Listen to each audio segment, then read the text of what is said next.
So nowadays, Tapti ma'am is there. She is the acting president. Am I audible?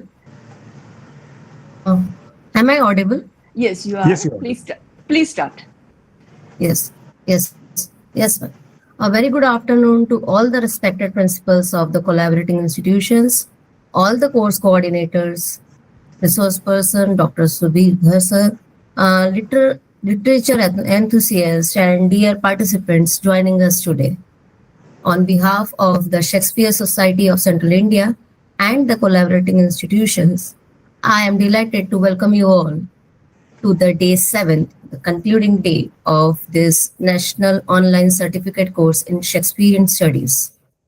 This enriching academic initiative is the joint endeavor of Shakespeare Society of Central India and the English departments of Dr. S.C. Gulhane, PRERNA College of Commerce, Nagpur, SANTAJI Mahavidyalaya, Nagpur, HISLOP College, Nagpur, J.M. Patel Arts, Commerce and Science College, Bhandara, Dr. Madhukarrao WASNIK, P.W.S Arts, Commerce and Science College, Nagpur. We are privileged to have a visionary leadership of Dr. Tapti, President of the Shakespeare Society of Central India, and the dynamic support of Dr. Usha Sakure, Secretary of the Society. Their unwavering commitment to promoting literary scholarships continue to inspire programs like the present certificate course. Today, we are honored to have with us Dr. Pradeep Meshram, officiating principal of J.M. Patel Arts, Commerce and Science College, Bhandara, with us to give us the introductory remarks. Dr. Pradeep Meshram is an engineer by training and is currently heading the sociology department of our college. Before joining the teaching profession, he worked as an engineer with Mahindra and Mahindra and MSAV. He is one of the few people to have cleared NET in 2 subjects, sociology and political science. A very popular teacher with around 3 decades of academic standing, Dr. Pradeep Meshram is presently the chairman of the Board of Studies in Sociology in Nagpur University. He has served on the various important bodies of the university, the Direction and Ordinance Committee. He has delivered more than 200 lectures as a resource person in national and international conferences. 3 candidates have been awarded PhD under his interest include Gender Studies, Dalit Studies, and Tribal Studies. Dr. Pradeep Meshram, sir, to deliver the introductory remarks.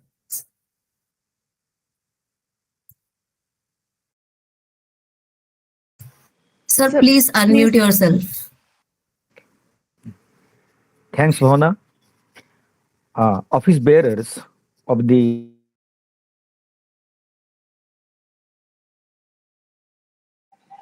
Sir, you are not audible. अभी आ रहा है? Yes. आ रहा है आवाज? Yes, sir. aa raha hai. Yes, sir. Office bearers of the Shakespearean Society of Central India, principals of the collaborating institutions, Dr. Urmila Dabir, Dr. Priya Vanjari, Dr. Prashant Shelke, and Dr. Pragya Bagde. Coordinators of the course, our very eminent resource person for today's session, Dr. Sudhir Dhar, and dear participants.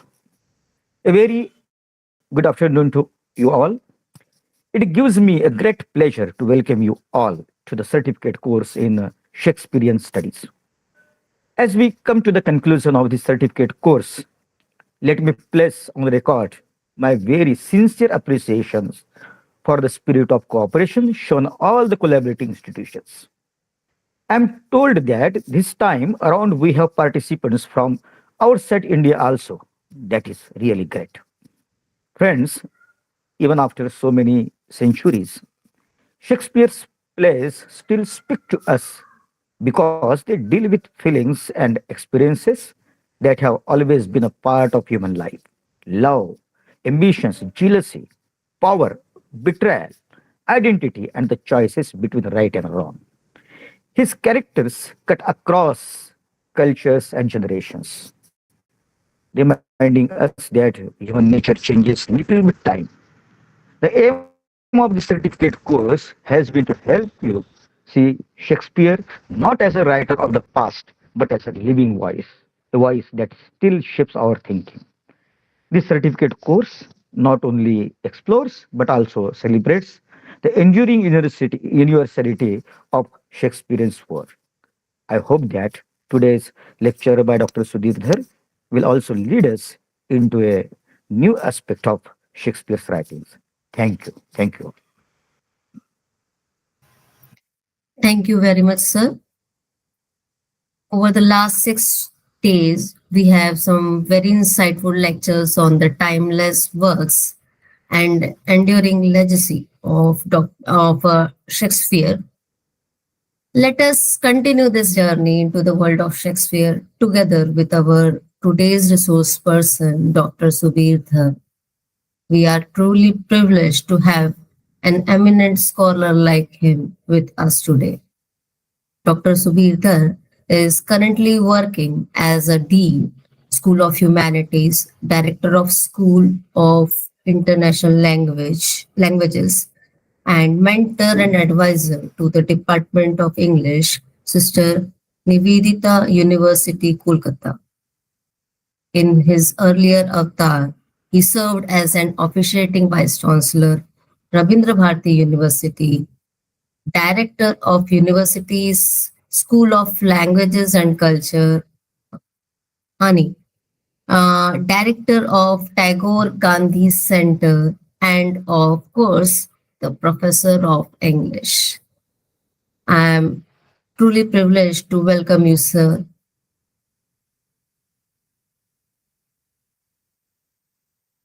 Yes, I now welcome you to deliver your talk. Thank you very much.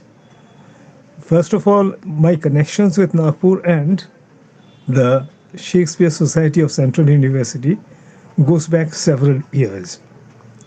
And I still remember the warmth of your hospitality, the generosity of your spirit, and of course, the wonderful march. Excuse me, the wonderful food that I enjoyed when I was in Nagpur some years back. And so to me, you see, it's a kind of a homecoming, because to see so many familiar faces, to talk to you all, gives me an enormous amount of pleasure. So all I can say is thank you so much for inviting me to deliver this lecture.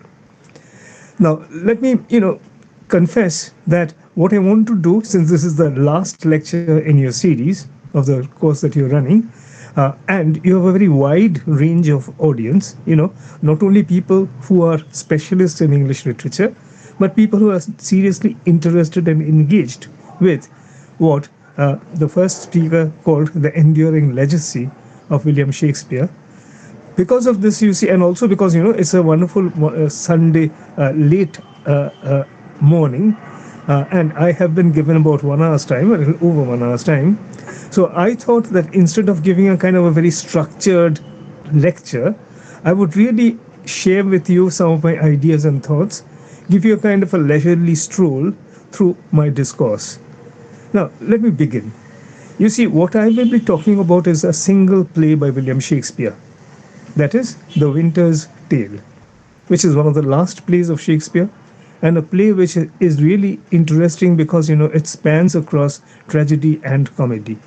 It's a play which tells us about the human condition, the human existence, the human will to live and not to live. So you see, this is a play which is foundational to the vision of William Shakespeare. And what I will do right now is to give you a kind of an insight not only into the play, I shall be also talking about the play and around the play. And as you must have known, the topic that I really want to concentrate on is an aspect which is very fascinating to me personally, and that is hermeneutics. Now, why hermeneutics and how does that apply to Shakespeare? These are questions. You see, first of all, I think that the positioning of this play in the early 17th century is interesting because you see a lot was happening in England and a lot was happening in Europe all around when Shakespeare wrote this play. What was happening particularly? To start off with, this is a play which is really centered on the art and the craft of interpretation.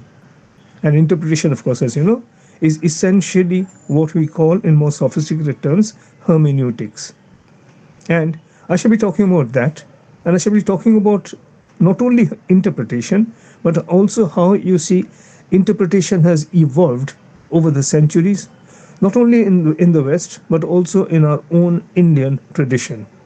So you see, what I will be doing right now is to give you a kind of as I said, a journey, intellectual course, let us say, with many digressions, with many offsets, because you see, I think, this play, The Winter's Tale, and what I want to give you today is a kind of a cluster of meanings, a cluster of interpretations, a kind of a wide span of how one reacts to the notion of, or the idea of, interpretation in general, hermeneutic readings in particular, and at the bottom of it, at the center of it, of course, William Shakespeare's play, The Winter's Tale.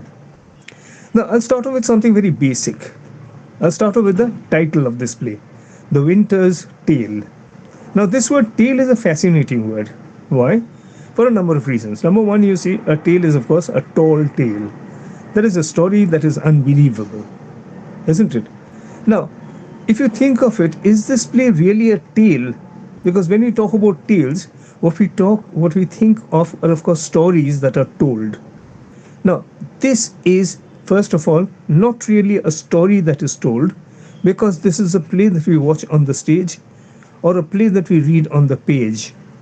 So you see, first of all, the notion of tale is being highlighted, at the same time being questioned by Shakespeare. So this is not a tale in the sense of a oral narrative, but rather a performative. So you see, the play text itself assumes the shape and the contours of a narrative that is being unfolded or recounted in front of the audience. Number one. Secondly, the word tale is a very interesting one. The reason is, you see, of the many offsprings of this word, there is the word tell, T-E-L-L. So tale, tell. And you see, tell is a word which not only suggests speaking or giving information or narrating. Tell can also mean a counting or a recounting. Let me explain. You see, if you think of modern terms, ATM, automatic teller machines. A teller originally, back in the Middle Ages, in Europe, a teller was a man who counted out the money or who received money and counted it.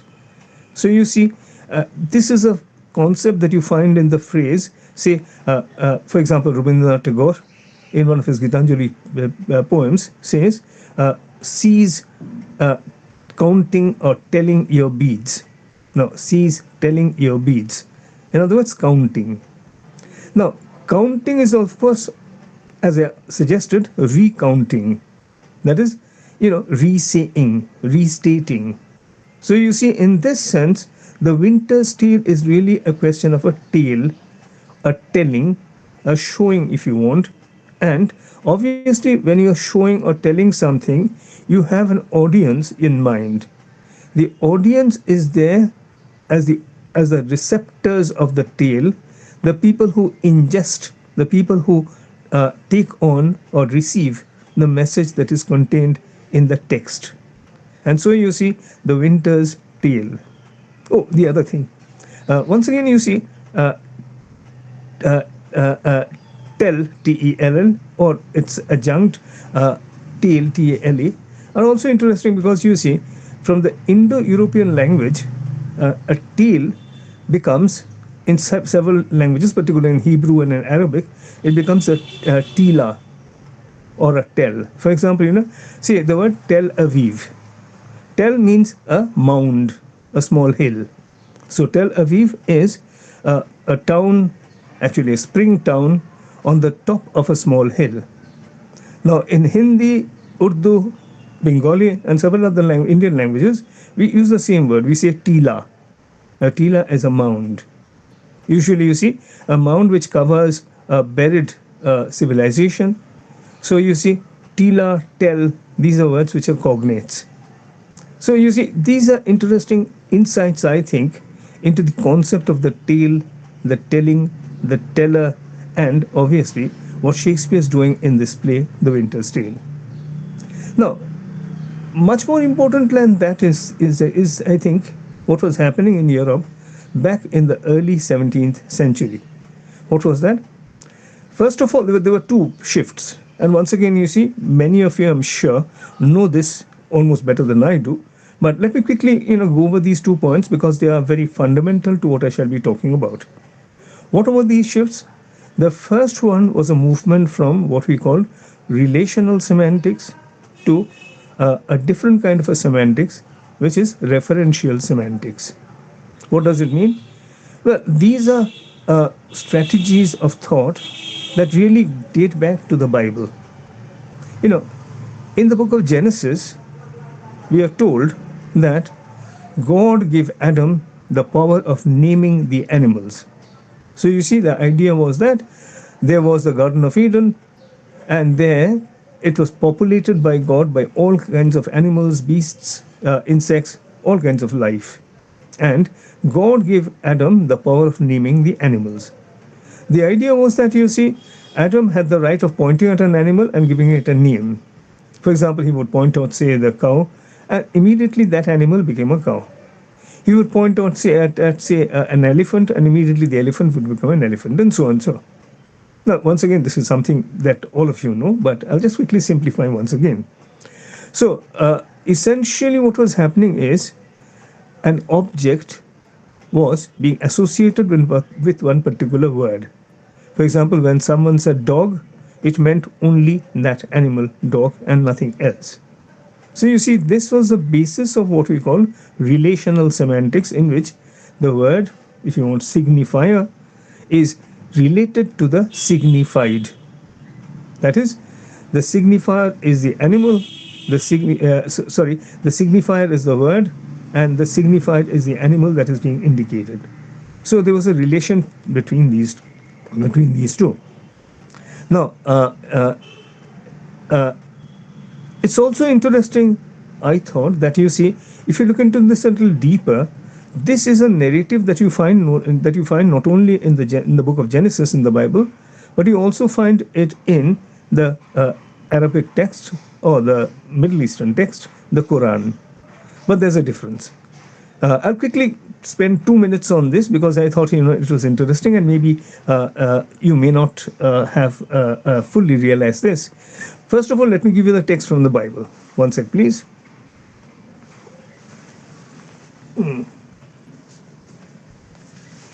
Yes.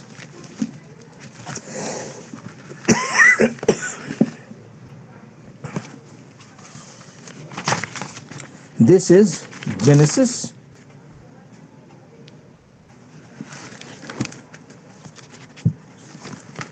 This is Genesis chapter 2, verse 19.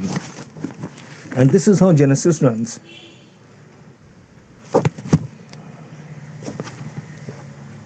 Yeah.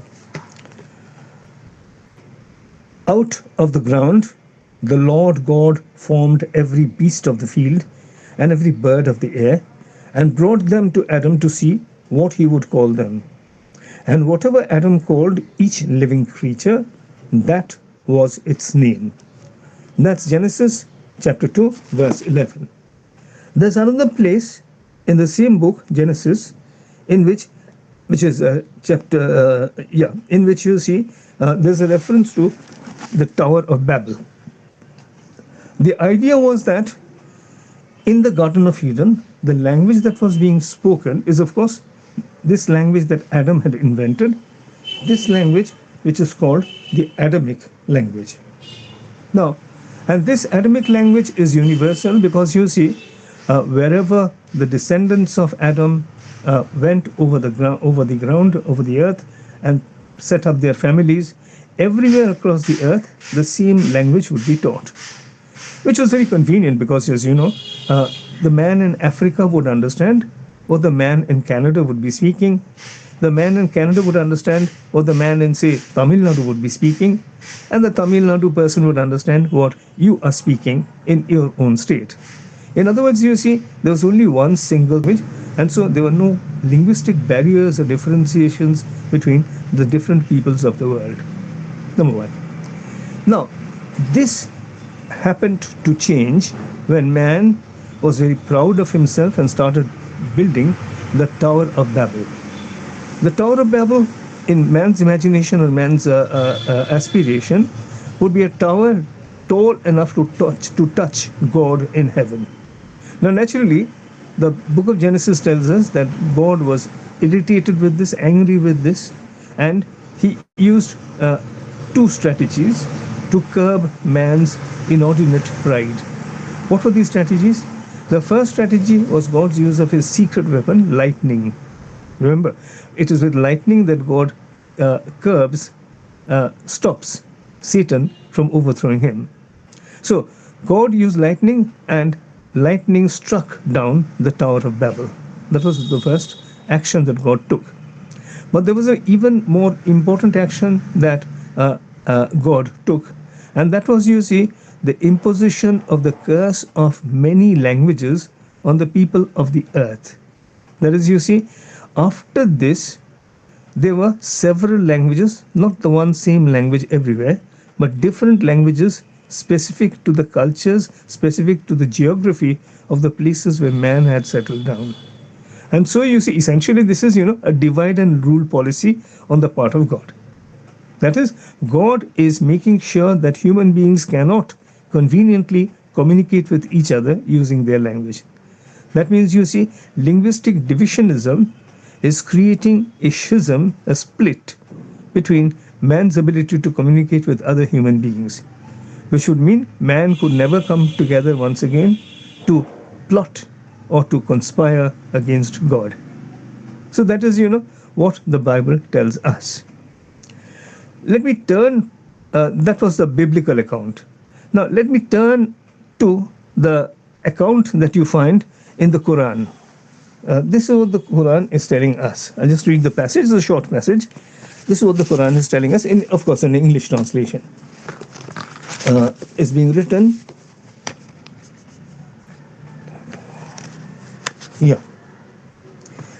He, that is the Almighty, taught Adam all the names, and he set them before the angels and said, "Tell me the names of these, if what you say be true."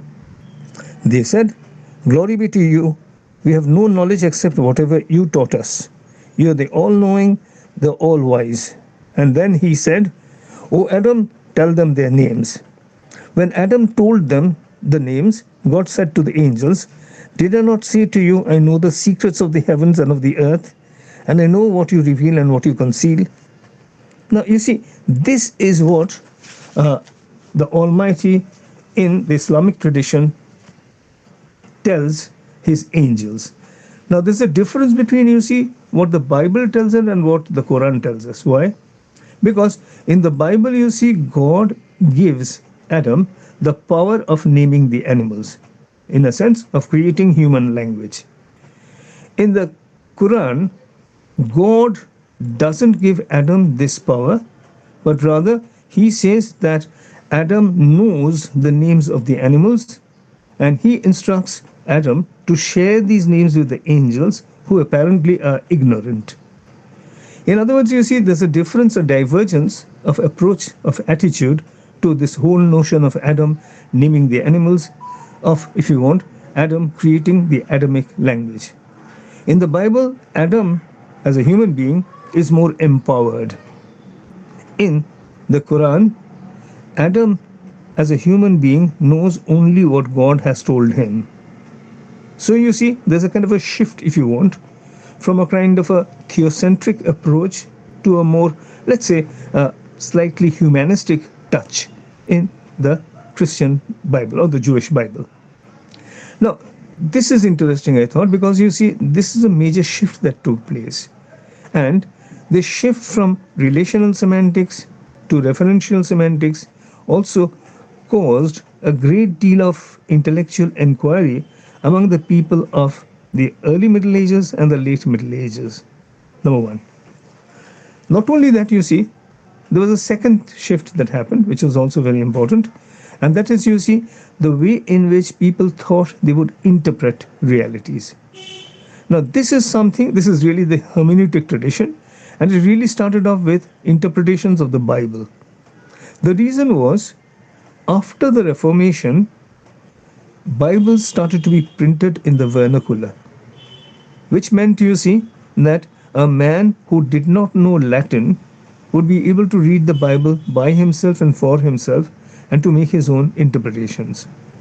Earlier, you see, the only available authorized Bible was, of course, the Vulgate, the Latin Bible. And so, if an ordinary person who did not know Latin wanted to read the Bible, it would have been impossible for him. And he had to depend on the priest, the man in possession of the language Latin, that this man, this priest, would tell him what is there in the Bible. That is, you see, earlier on, it was the authority of the church which stipulated, which indicated the meaning of the verses of the Bible, and it was they, this priestly class, that would disseminate the information in the Bible to the ordinary underprivileged people. Now, you see, when the Bible started being translated, this is of course post Martin Luther, when the Bible started being the Reformation, when the Bible started being translated into various European languages, English, German, French, and so on. So, what happened was that, you see, people who are not eligible or not qualified enough to read the Latin version could read the Bible on their own terms. So, for the first time, you see, there was a kind of a democratization of the Bible. And people, ordinary people, could read the Bible and come up with their own interpretations. In other words, you see, what was happening is very simple. What was happening is the central controlling authority of the church's version of what is there in the Bible, the church's control over how people interpret the Bible, this was decisively lost. Because for the first time, people could read the Bible and interpret the Bible for themselves and by themselves. So you see, this is the second shift that was taking place, and together with this, there was a marked changeover in the way in which interpretation was regarded in the late Middle Ages and the early 16th and the 17th centuries. So these were changes that were taking place even as Shakespeare was conceptualizing, even when he was starting to think about or maybe starting to write this play, The Winter's Tale. That's the background. Now, in the Middle Ages, there were four concepts that were used insofar as interpretation is concerned. What were these? They said that interpretation could be either literal, that is a historical interpretation, or it could be an allegorical interpretation, that is, you see, where events or people could represent spiritual realities. And obviously in the Christian tradition, this often related to Christ or to the church. Thirdly, apart from the literal and the allegorical, the third point was a topological sense, which is a moral sense. For example, the idea was that lessons about ethical living and virtue derived from the text for personal conduct. So, three levels: literal, allegorical, moral. Next, finally, there was something called the anagogical sense. What is this? The anagogical sense is the mystical, or if you want, the eschatological reading, which points to heavenly realities and the destiny of the human race. So you see, these were four different ways of interpretation in the Middle Ages. Now you see, if you look at one of the leading intellectuals of the Middle Ages, Saint Augustine, this is what Saint Augustine has to talk about. He said, in fact, he gives an example of these four types of reading from the Bible. He says, for example, that a text could have more than one meaning. And he indicated that interpretive strategy worked for God's command. He takes a single sentence, the very famous sentence in Genesis chapter 1, let there be light. And he says, and these are his words, for when I say, let there be light, referring literally to corporal light, it is a literal sense. But if it is taken to mean, let Christ be born in the church, it pertains to the allegorical sense.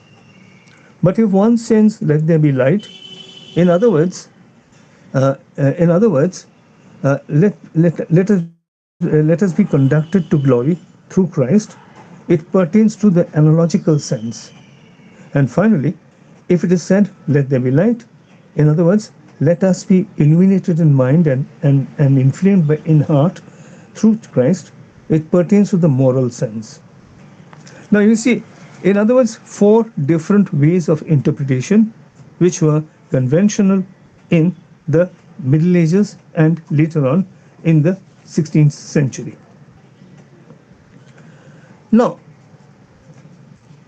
what was happening is that, as the high medieval or the patristic eras were being replaced, were being modified with the passage of time, scholastic hermeneutics took precedence and also a literalist approach became predominant. That is, you see, as time moves on, the fourfold vision or the fourfold convention of interpretation that was existent before the time of Shakespeare, this was marking a kind of a change. Why? First of all, you see, after the Reformation, some of the editions were being radically modified.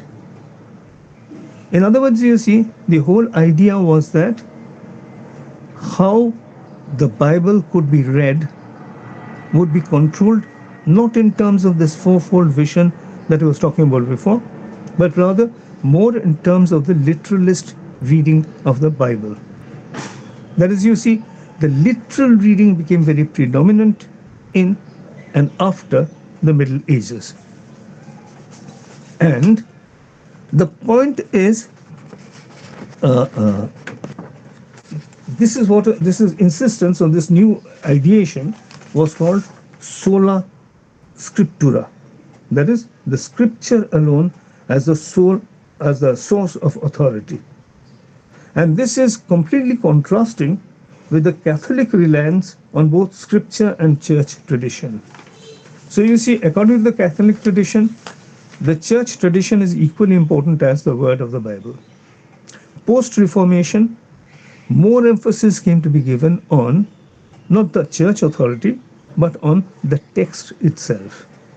So the reading of the text, a derivation of meaning from the text, that becomes important in the post-medieval era. Now, how and why is this important in an understanding or in a study or an inspection of the winter stale? Let me turn to that. You see, if you look at this text, you will find that texts and interpreters is what the winter stale is all about.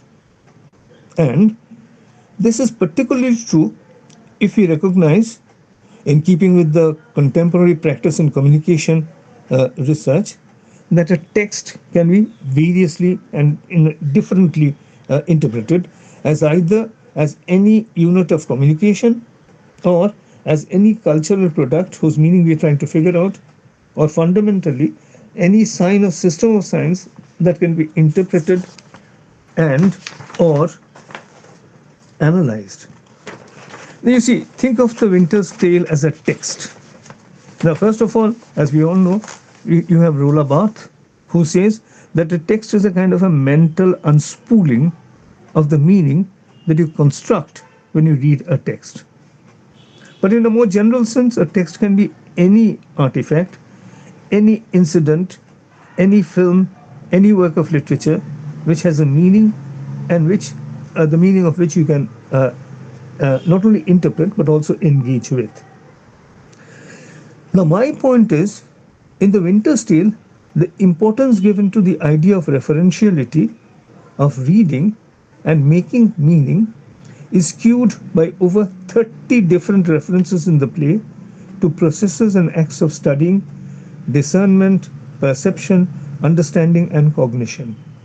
So you see, if you look at the text carefully, you will find that there are dozens of words, literally dozens of words, which refer to perception, understanding, appreciation, cognition, discernment, and so on. So now, I don't need to cite all of these examples because that would be more than that would be very boring, as a matter of fact.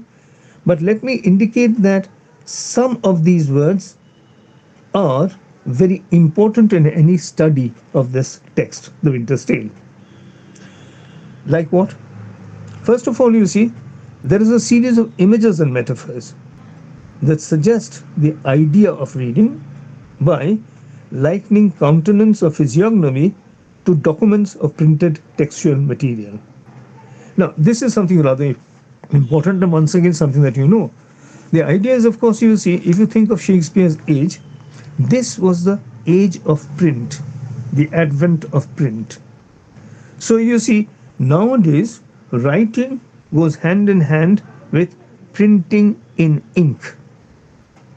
And you have several references to this in Shakespeare's sonnets. Okay, as long as it lives this, and this gives life to thee. Or in black lines. Okay, the black lines are, of course, the words of the sonnet that Shakespeare is printing on paper. Okay, so once again, you see, the whole idea is printing, reading, to look forward to the future. Here, for example, in this play, there's Act 2, Scene 1, and the lines are 153 to 54, where Leontes speaks of, and I quote, looking on the lines of my boy's face, unquote. So he talks about looking on the lines of my boy's face. And he visualizes himself as a child again. So you see, in other words, he looks at his son's face and he imagines what he was when he was a child. So you see, here, the point is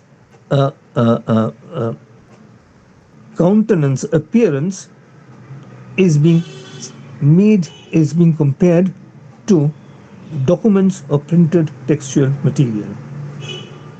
The lines of my boy's face, as I pointed out.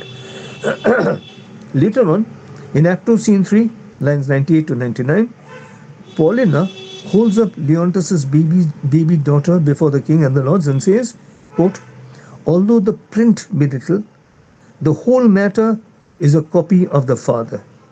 Although the print be little, the whole matter is a copy of the father. Now, once again, a copy of the father. And print, although the print be little. Even later, in Act 5, Scene 1, 123 to 126, Leontes sees Florizel for the first time. And he reacts, and I quote, your mother was most true to wedlock, prince, for she did print your royal father off, conceiving you. Your father's image is so hit in you. Now, you see, the point is reading, interpreting, and interpretation as an indication of truth of some kind of the other. This is central to what Shakespeare talks about. Then again, related to all these different print images, all of which evoke the idea or the impression of a readable text, there are several other allusions to specific acts and deeds of reading. In the trial scene, for instance, which is Act 3, Scene 2, Leontes instructs an officer to, and I quote, break up the seals and read, unquote. And he interjects, quote, hast thou read truth, unquote, before dismissing the veracity of the oracular text. He says, quote, there is no truth at all in the oracle. This is mere falsehood, unquote. Now, once again, you see truth, the written text, and the interpretation of any text. These are issues that are interconnected. And Leontes, in particular, is a person who is continuously challenging the notion of the veracity, the truth function of a written text. This is particularly true of the oracular texts that he indicates. Then, in the next scene, the shepherd comes across the infant Perdita and exclaims, quote, though I am not bookish, yet I can read waiting gentlewoman in the scape, unquote. Now, both of these, that is, you see, Leontes' denial of the truth of the oracle and the shepherd talking about Perdita, both of these are examples of strong readings or misreadings. And we have many such acknowledgements of such misperceptions made in the course of the play. For instance, to Camillo, in Act 1, Scene 2, Leontes complains that the faithful courtier, poet, quote, seest a game played home, the rich stakes drawn, and takest it all for a jest, unquote. Now, what does he mean by this? He says that Camillo has seen everything, has understood everything, and yet he is dismissing it as a joke. And Leontes says, that he has read Camillo wrongly. And I quote, we have been deceived in thy integrity, deceived in that which seems so, unquote. Now, truth, deception, these are fundamental terms in any act of interpretation. So you see here, what Leontes is really doing is to draw repeated attention to, if you want, the ambiguity of meaning, and he is continually questioning what is truth and what is not truth based on any factual text that is presented in front of the reader.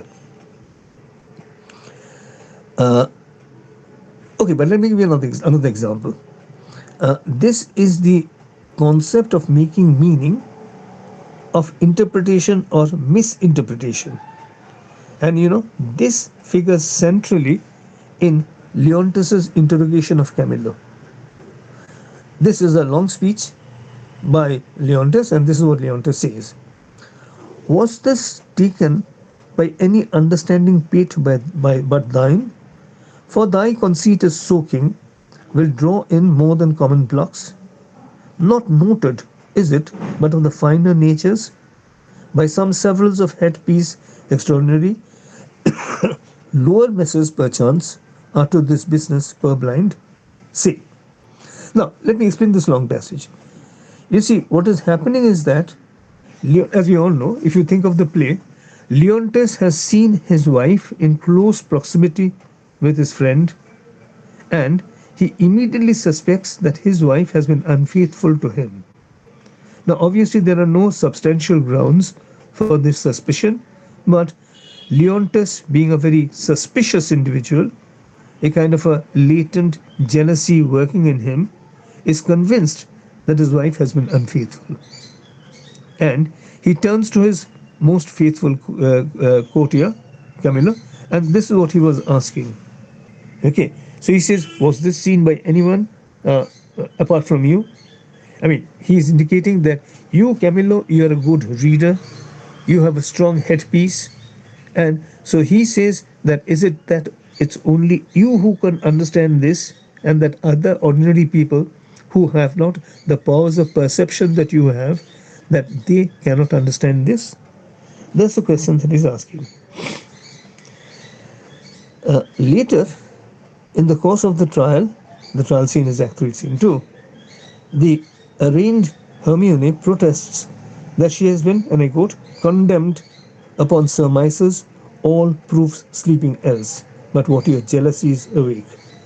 Now once again you see, proofs are sleeping, and jealousies has awakened suspicions. This is what she's saying about her husband.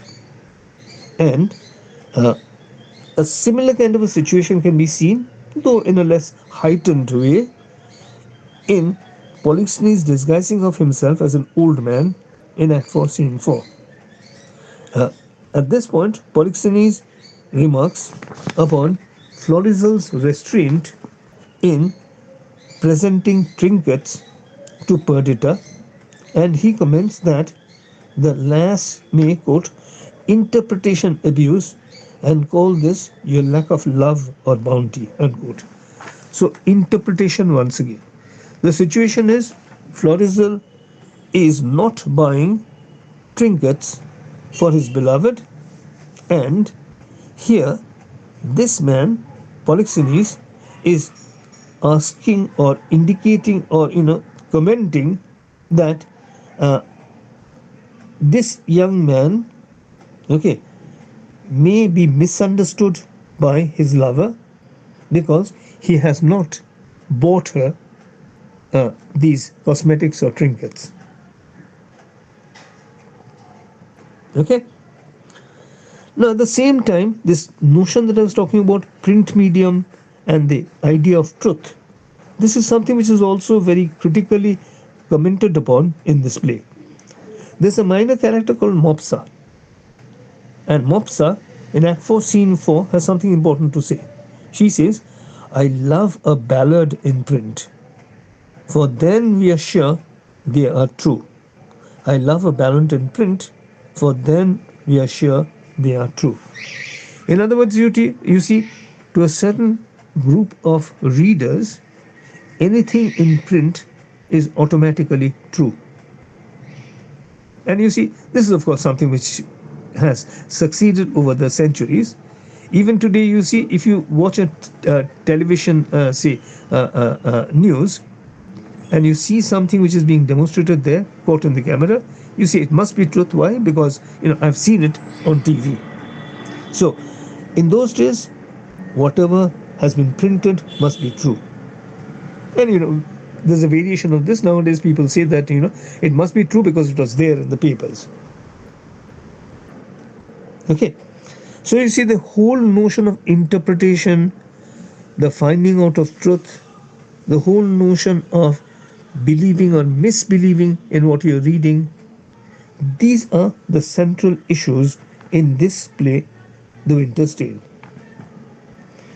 Now, my point is that the text of this play, by drawing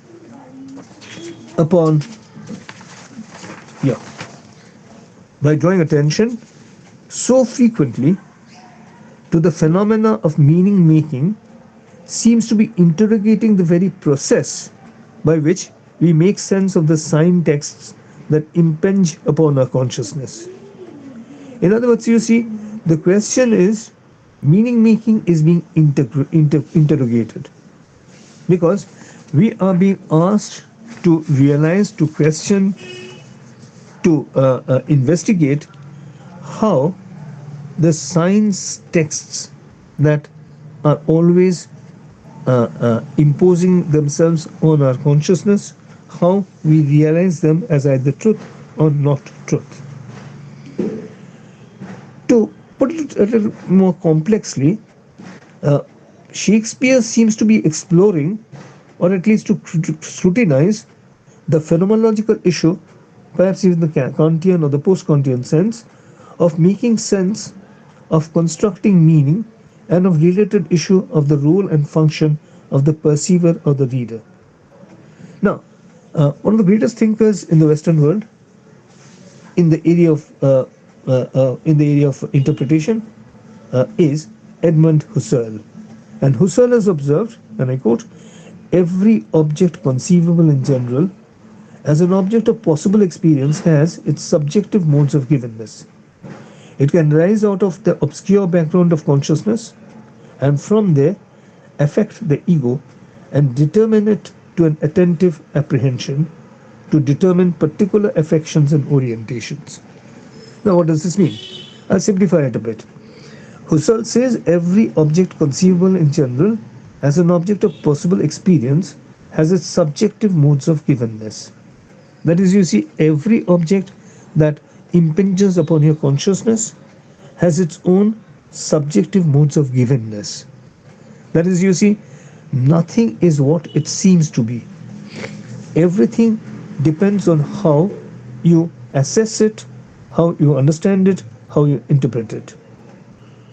And he continues, it can rise out of the, I'm quoting, it can rise out of the obscure background of consciousness and from there affect the ego and determine it to an attentive apprehension. Okay, so you see, it can rise from this, if you want, doubt of its meaning, and it can affect the ego and determine it to an attentive apprehension. So you see, it can shape the way in which you regard it, it can shape the way in which you interpret it. Now, if you think of it, the dramatic action of The Winter's Tale begins very significantly with an account of a reading by Leontes based on a suppressed or unexamined premise in a subjective experience, an act of misreading that is thrown into relief or highlighted by another reader's professed inability to read the same text or the signs in the same way. Now, what I'm indicating is that, you see, two individuals can react to, interpret, understand, perceive the same text object in two different ways. And this is once again a central issue that Shakespeare is highlighting. How do we see this in the play? Because you see, there's a passage in which Leontes is interpreting the gestural or the symbolic text of his wife's interaction with Polixenes as indicative of her infidelity. What does Polixenes say? This is a passage that we all know, but I'll just quote it once again. Too hot, too hot. I have tremor cordis on me. My heart dances, but not for joy, not joy. This entertainment may a free face put on, derive a liberty from heartiness, from bounty, fertile bosom, and well become the agent. It may, I grant, but to be palming, with paddling palms and pinching fingers as they now they are, and making practice smiles as if in a looking glass, and then to sigh as 'twere the mote of the deer. Oh, that is entertainment my bosom lacks not, nor my brows. In other words, you see, what he really witnesses is his wife and his friend shaking or holding hands, shaking hands as a matter of fact. Immediately from this gesture of, well, respect if you want, entertainment if you want, certainly a show of affection, immediately he assumes that his wife is unfaithful. In other words, Leontes is clearly misinterpreting what he has seen, the text of what he has seen.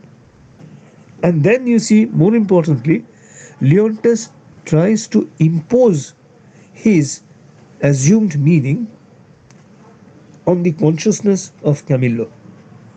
Because, you know, he tries to convince his courtier Camillo that what he has seen is true, that it is an indication of his wife's unfaithfulness. And this is what he says. This is Act 1, Scene 2. Have you not seen Camillo? But that's past doubt. You have, or your eyeglass is thicker than a cuckold's horn. Or heard, for to a vision so apparent, humor cannot be mute. Or thought, for cogitation resides not in that man that does not think. My wife is slippery. Now, this is the crux of the matter. Now, you see, first of all, he is telling Camillo that, don't you think that what I'm saying is true? And then he says, but you must. Because you see, what I've seen is what you've seen, and so you must be drawing the same conclusions that I have drawn. And so he says, don't you think that my wife is slippery? In other words, you see, there are several levels of meaning here. The first level of meaning is that the seer, the primary interpreter, let us call him, the first interpreter, let us call him, Leontes in this case, has come to a conclusion. And then he is wanting confirmation of what he has already believed from a second person who has seen the same thing. Okay. In other words, you see, he is completely blinded by the assumption that what he has seen must be true in the sense of his interpretation of that event. And he's turning to another person and he's saying, don't you think that what I have seen is true? Don't you think that what I have witnessed is indication that my wife is unfaithful? Now, here you see there are two implications. The first, of course, is that Leontes is assuming, wrongly as we understand, but he is assuming that his wife is unfaithful. But he wants to bolster his case. He wants to add conviction to his own mind by referring to a second reader or a second spectator. In other words, you see, what Shakespeare is integrating here is the idea of meaning, of interpretation, as dependent on a larger set of people, different or separate from the individual. Let me explain. You see something, you interpret it. Okay, you think that what you have interpreted is right. But is that really true? Not really, because you see, any interpretation, any making of meaning is never an individual's act. It is a function that takes place within the parameters of a greater social reality. That is, you see, any meaning can never be independent or true or applicable to only one reading. All meaning depends on a community which comes to the same conclusion, the same meaning that you are taking to be true. For instance, you see, whenever we think of a word, okay, any word, say a dog. Okay. Now, why do we call a dog a dog? Not because anything doggy is there about the word dog, but rather because convention, human convention, other human beings, we all agree that a dog is going to be called a dog. Okay. So you see, meaning is not something which is distinct to the individual. Meaning is something that is social, because everyone takes it for granted that a dog is a dog. Tomorrow, if it so happened that all of us decide that a dog is not going to be called a dog is going to be called a cat, and immediately what will happen is that immediately the word dog is going to refer to a cat, isn't it? So you see, meaning is never subjective, meaning is never individual, meaning is always constituted by a greater circle of human beings, a community, if you want, a community of meaning makers, in which you participate as an individual for sense to be communicated. And this is something that Leontes is very parodically trying to do. He's turning to Camillo and says, Camillo, don't you think? But then he says, of course you do. You must. I mean, if you're a human being, if you're a conscious person, if you're an intelligent man, you must. Okay. In other words, you see, Leontes is completely disregarding the position that there can be other readings than the one that he is seeking or triumphantly asserting as the quote-unquote truth. Okay. Achha, incidentally, is this making any sense to you? I've been talking for a long time.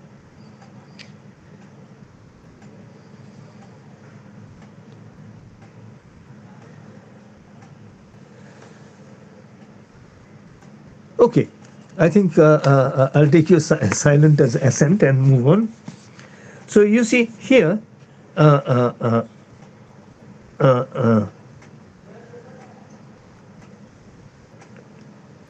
Quite significantly, after Leontes has said all this, once again, let me read the passage to refresh your minds. Have you not seen it, Camillo? But that's passed out. You have, or your eyeglass is thicker than a cuckold's horn, or heard. For to a vision so apparent, rumor cannot be mute, or thought. For cogitation resides not in that man that does not think. My wife is slippery. Now, you see, Camillo's indignant protestations to the contrary indicates in turn not only the reaction of the uninfected mind, but in a larger way, instances of the problematic instability of meaning itself. Okay, because you see, meaning is notoriously unstable because there is no only meaning, there are multiple meanings depending on individual perception, individual insight, individual position. And this, in the play, a testimonial attesting to a truth comes later on. What happens? Later on, you see the deity.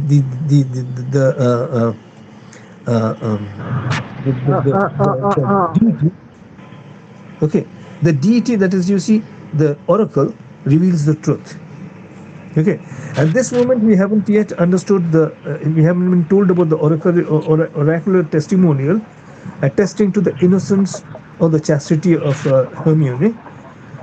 And so you see here at this moment where there are divergent readings of Hermione's behavior, divergent readings by Camillo and Leontes, this poses the question of the role and the function of the interpreter, the audience, all of us, in the communal and consensual activity of making meaning.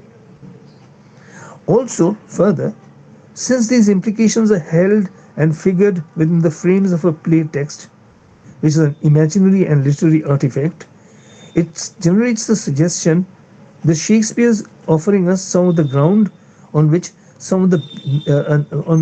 a number of the basic questions of post-structuralist hermeneutics turns. And there's this critic, Elizabeth Freund, and she writes, fundamental to 20th century critical thought is the understanding that in a signifying system such as language, the signifier never coincides with the signified.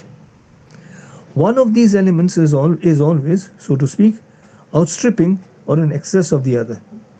For practical purposes, what this means is that language is always in some degree unstable, indeterminate, double, duplicitous, other to itself, different, and therefore subject to misinterpretation. This seems to be the case whatever hermeneutic discipline we subscribe to. So once again, you see the whole debate about what is meaning, who constitutes meaning, how do you interpret or how do you conclude about the truth function of meaning. These are issues that are central to this play, The Winter's Tale. But beyond that, you see, I think there's a further problematic. What is that? This is centered about the question of the validity of what we think of as reality. That is, the epistemological status of the belief upon which we found our opinions and convictions.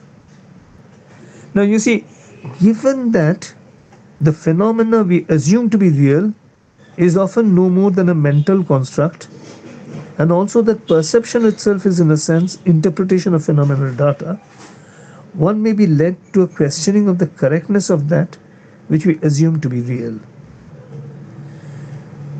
At the same time, since no interpretation can begin or proceed without the mind being enabled to accept as fixed or true one or more referential axes from which to plot the trajectory of observation, theory or knowledge, we are forced to acknowledge the split between belief in practice and dubitation in theory. Now, in other words, you see, if you understand that meaning is not fixed, is constantly shifting, you have to acknowledge, you have to realize that there are several referential access from which we can begin to plot our theory, our knowledge, and so on. So, in fact, you see, perhaps we are led to question whether there is a split between belief in practice and belief in thought or speculation. Now, I would suggest that the Winter's Tale, in a very essential way, characterizes this typically post structuralist issue, since the play text clearly undermines, through repeated questionings and expressions of incredulity, the validity of the only text in the play that is accorded a special suprahuman and therefore unquestionable legitimacy. That is, the theophanic revelation of the oracle. The plot of the play enacts with unswerving fidelity the adherence to or fulfillment of the exact pattern and sequence of events recorded and predicted in the oracular edict. This is the words of the oracular edict, quote, "The king shall live without an heir if that which is lost be not found," unquote. And you see, the completion or the fulfillment of the terms of this augury is finally announced by Rogero, who's the second gentleman, who says towards the end of the play, "The oracle is fulfilled, the king's daughter is found," unquote. Now, once again, you see, so this play, particularly the oracular revelation, indicates that there is a truth behind or beyond what human beings assume to be truth. This is a kind of a statement of a godlike vision, which is said to be sacred, which is said to be, or which is taken to be completely sacrosanct and completely viable. At the same time, you see, quite interestingly, is the same second gentleman who's moved by incredulity later on. Why? Because you see, he is the first among the many doubters regarding the truth of what has been shown to come to true, become true. You know, is the same gentleman who says, "Such a wonder is broken out within this hour that ballad makers cannot be able to express it. The news, which is called true, is so like an old tale that the veracity of it is in strong suspicion," unquote. This is Act 5, Scene 2. Now, in other words, you see, once again, the oracle has been proved true. But the human interpreters, here the second gentleman is questioning the truth of this. He says it's like an old true tale, so that the veracity of it is in strong suspicion. Now, and then again, the third gentleman, in a rather similar expression of unbelief, says that Antigonus's ignominious death is something like an old, quote, like an old tale still, which will have matter to rehearse, though credit be asleep and not a ear open, unquote. You see, here we'll have matter to rehearse, though credit be asleep and not an ear open. Now, in a sense, you see, here there is an instance of what we call a dramatic metaphor. You know, rehearse. We'll have matter to rehearse, though credit be asleep and not an ear open. So you see, here rehearse means to cogitate upon, to think upon, and so and so. And so once again, you see that there is no fixed interpretation, that everything is open. And you see, there's also the very important status of the transformation scene in the play. You remember, Hermione transforms from being a statue to a flesh and blood woman. And here, even this does not pass without query in the play. For example, there are these lines, quote, "But how is to be questioned? For I saw her, as I thought, dead, and have in vain said many a prayer upon her grave. But how is to be questioned?" So once again, how is to be questioned. So the whole notion of how, that becomes important. And Paulina also adds to this. Paulina makes a frank admission. What does she say? And she says that the story of Hermione's death and life, quote, "were it but told you should be hooted at like an old tale. Unquote. Now, you see, my point is that all these observations, all these comments, constitute quite valid questionings of the very fact that we as readers or audiences have to accept as truth if we are to make meaning of the tale which we either read or see enacted as drama.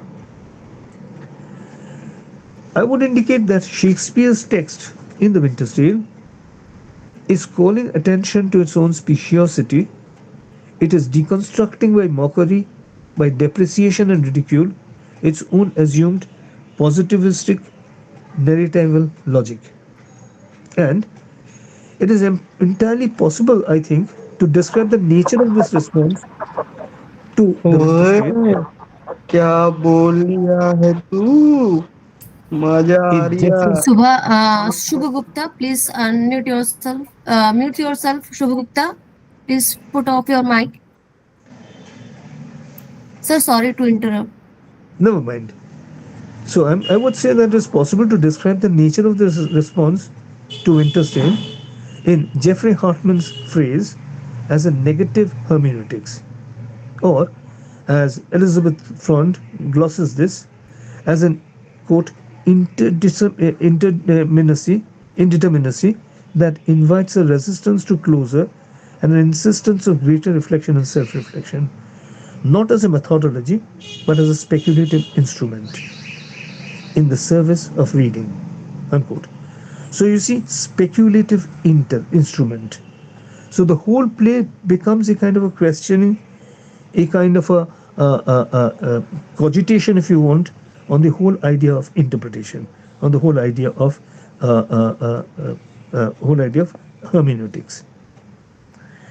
And you see, in a sense, that the word tale, Winter's Tale, this I think is central. Why? Because this is indicating a kind of a compendium of the whole play. Because the word tale is a kind of a metonymy for all the deeply fissured strata of ambiguity and instability that exist submerged and concealed in the profound depths of meaning and signification. Now, I have been talking in terms of the play, in terms of Western hermeneutics. But is that everything? Certainly not. Because you see, in our India, we have a whole flourishing idea about hermeneutics. This really goes back to several places. It goes back particularly to Sabara Mimamsa. Sabara Mimamsa is a school really, and Sabara is taken to be a kind of a indication of the philosophy of interpretation. It also goes back to Yasaka's Niruktu.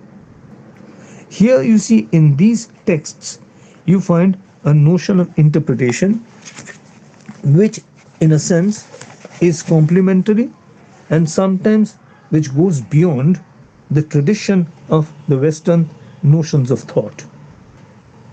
For example, you see, Sabara's term for hermeneutics is jigyasa, which is regarded as the frame of interpretation itself.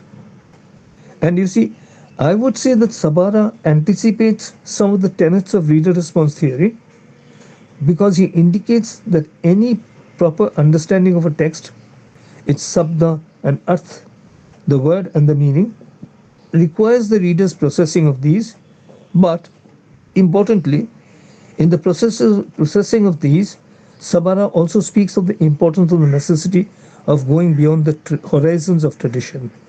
He calls it amanya. And you see,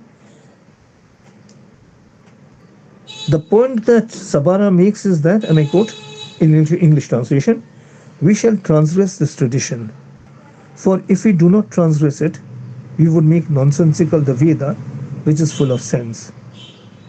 Unquote. Now, this is in line with the classical or traditional Hindu thought in which the Vedas are held to be truth itself, and it was acknowledged that while there was no question of interrogating this truth, it was eminently possible to envision it in various frames of speculation to interpret it from different perspectives or standpoints. Now, if you think of Western philosophy once again, there's a parallel to this to Gadamer's idea of what he calls situation. And Gadamer says, we define the concept of situation by saying that it represents a standpoint that limits the possibility of vision, unquote. And Gadamer also says, essential to the concept of situation is the concept of horizon. And he goes on and so and so. Now, what I'm trying to indicate is that in the Indian tradition, interpretation becomes a subject of complex philosophical inquiry. And I would suggest that it's possible also to read The Winter's Tale from this perspective of Indian philosophy and Indian speculation. Because you see, in the Indian thought system, in the Indian knowledge system, the idea is that the truth is always already there in the Vedas, but it is possible to interpret the truth in the Vedas. So you see, interpretation becomes an open activity. You can certainly not challenge, not question, but rather interpret what is already there. And I would say that Shakespeare's text, The Winter's Tale, is actually performing this very function. Because you see, there are so many truths that you find here. The truth of Leontes, the truth of the oracle, the truth of the people who are watching this play. So you see, all of us realize that there are several versions of truth applicable.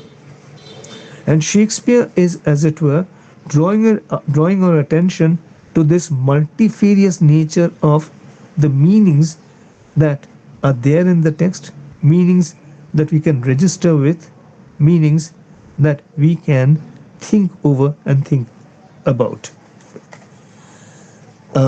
Also, you see, another Indian traditional way of looking at this text, The Winter's Tale, could come from such notions which are very prevalent in the Indian thought pattern, such notions which said that interpretation is something to do with a range of vision.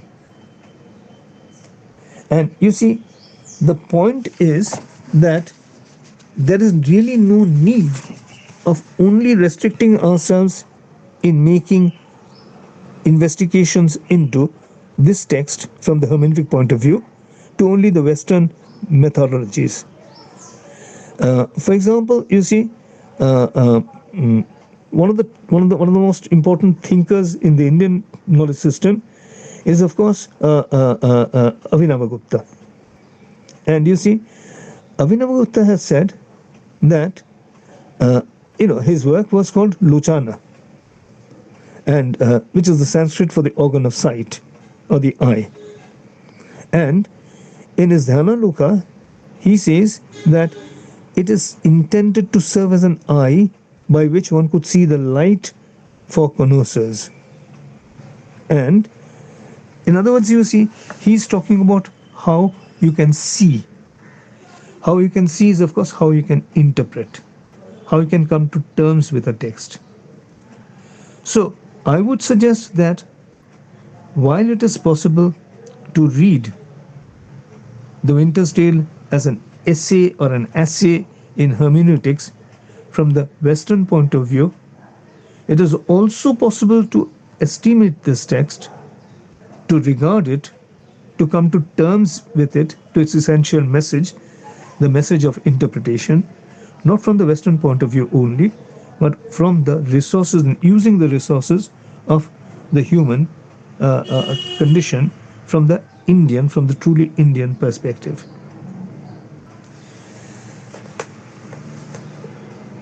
That is what I had to say. Now, if there are any questions and answers, I shall be very happy to answer, to elaborate, to explain. Thank you, sir.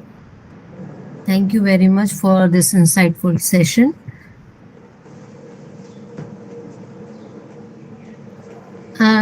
If anybody want to ask any question, you can proceed. You can raise your hand.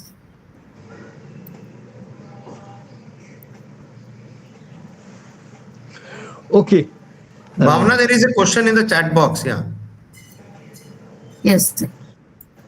Can the Winter's Tale be categorized as a comedy, Sir, I a can't tragedy, see. or a romance? It's just a kind feedback form, I think. No. There is a question by. Okay. Right. Yes, sir. Yes. Right. Yes, sir. Okay. Now the question, of course, is how you would categorize this play. Okay. Now, first of all, I'll answer on two levels. One slightly abstract level, and the other the more traditional, more easy way. Let's say the more abstract way is, you see, the question that you're answering. I'll take the second question later on. The question that you're asking about, is once again about interpretation, isn't it? Is it a romance? Is it a tragedy? Is it a comedy? Isn't it? So, at one level, you see, your question is really absolutely central to the point I was trying to get across, that this is a play about interpretation. Secondly, on a more material level, क्या मजा आ रहा है मजे ही Please mute yourself. Participants, please mute yourself. right. The second question, the second way of looking at this text is, you see, do you really need to differentiate between these three things? You see, at the end of the symposium, someone asks a question, Plato Symposium, someone asks a question. Okay, and the question, or the observation, not question, really an observation. And the observation is that comedy and tragedy are not very dissimilar. Now, this is a very intriguing observation, because, and unfortunately, you see, Plato doesn't give any answer to this. The reason is, it's pretty late at night when the symposium is taking place. Everyone is a little drunk, everyone is tired, everyone wants to go home, and so they don't discuss it any further. But in a very simple, in a very real sense, you see, sometimes tragedy can shade off into comedy, and vice versa. Comedy can escalate, snowball into tragedy.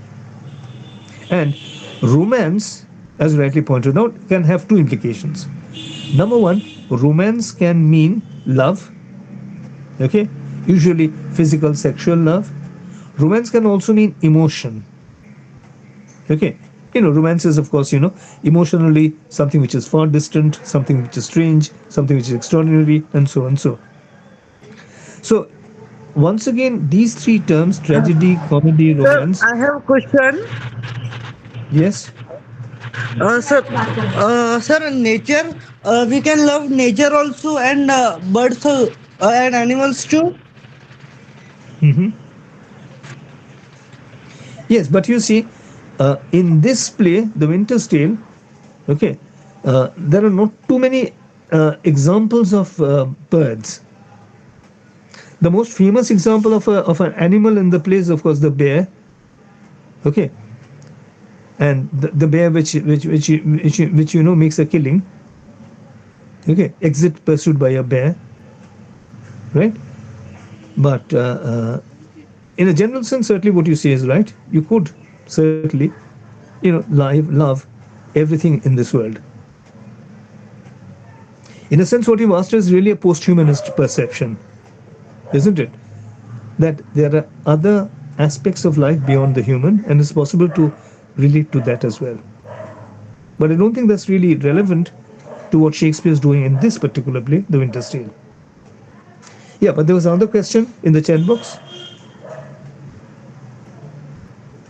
Shakespeare make a formal argument about the nature of time, grace, and the possibility of restoring a broken world, which can only be achieved by literally moving to a new genre and a new generation. Absolutely, 100% right. Because you see, these are the plays that Shakespeare was writing towards the end of his career. as a professional playwright. And so you see, behind that, there was a lot of experience, a lot of thought, a lot of meditation, and a lot of philosophy. So by this time, you see, when Shakespeare is almost bidding farewell to his career as a playwright, naturally, he has mellowed down. Okay. And with his increasing age comes a new perception, a perception that you are, as you move towards your own end, you begin to see the world in a way which is different from the way in which you saw it earlier on. Looking at the world and life and fate and existence is in a more accepting way. Isn't it? That, I think, is what Shakespeare was trying to do. Yes, sir. Thank you, sir. Thank you very much. I now invite Dr. Tapti Day ma'am to share the concluding remarks and bring this session to a meaningful close. Dr. Tapti ma'am. Just a minute. Let me give you a short introduction of Tapti ma'am. Dr. Tapti Day ma'am is a distinguished professional who retired from BSNL after an accomplished career marked by dedication and leadership. She currently serves as the president of the Shakespeare Society of Central India, where she is actively handling and guiding the society's responsibilities and initiatives. Her continued commitment to literary and cultural engagement reflects her passion for learning. May I now request Ms. Tapti ma'am to deliver her remarks. Good afternoon. Good afternoon to all of you. And I'm Good so afternoon, ma'am. honored speaking after an erudite and scholarly session by Dr. Shubir Dhar. It's a pleasure to be here today at the concluding session. May I begin now?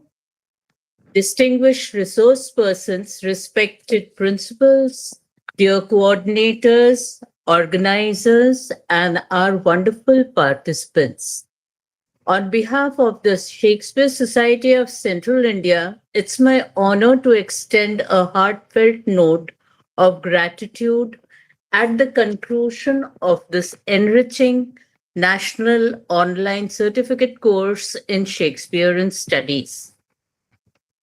At the outset, let me say, when Shakespeare wrote about the eternal beauty of Cleopatra with Enobarbus as the admirer, I quote, "Age cannot wither her, nor custom stale her infinite variety." He must not have dreamed that age could not wither him, nor custom stale his infinite variety. Even today, his thoughts and writings seem relevant, despite the centuries that have gone by. For 7 remarkable days, we journeyed through Shakespeare's world, his power structures, his wonder-striking imagination, his women, his supernatural universe, his post-colonial relevance, his psychological depth, and his hermeneutic brilliance.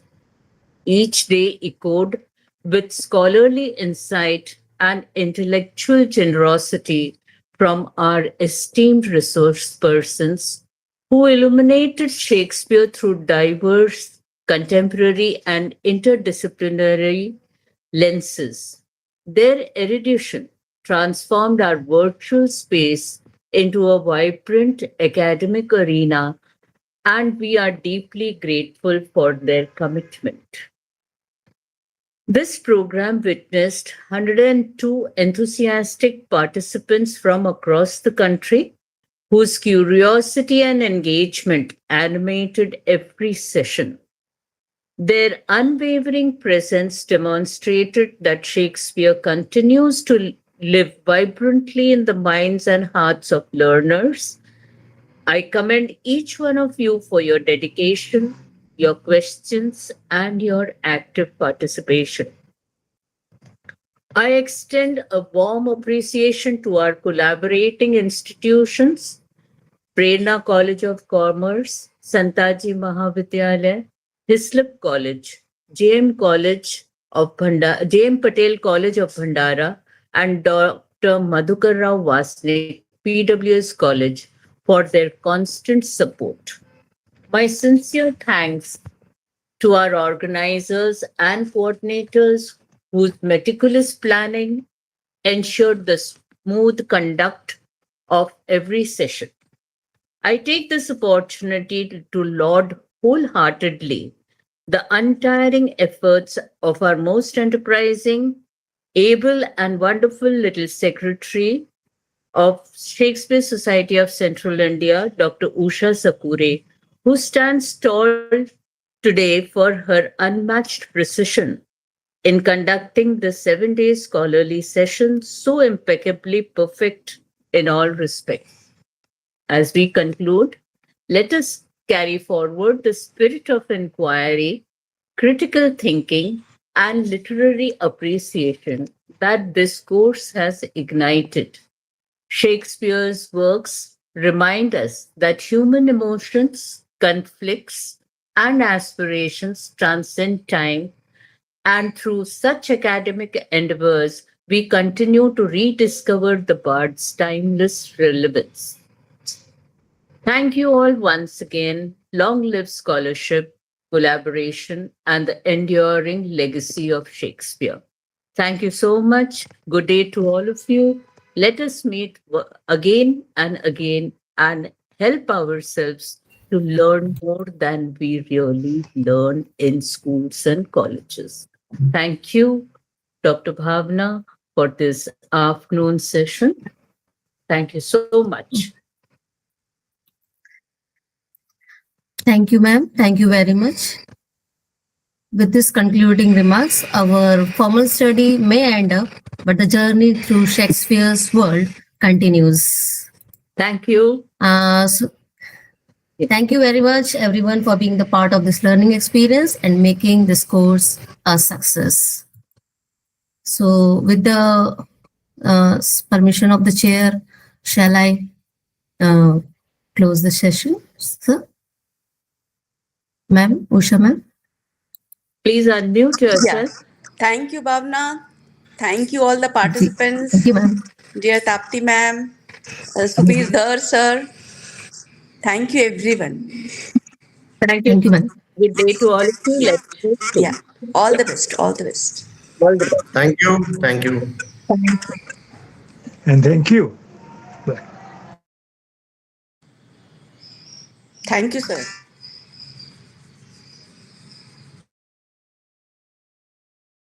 Bhavna ma'am, you're muted. Bhavna, yes. Okay. Right, ma'am. Yes, so with the permission of the chair, I now declare that the course and the session concludes here. Have a delightful Sunday. Thank you. Thank you, everyone.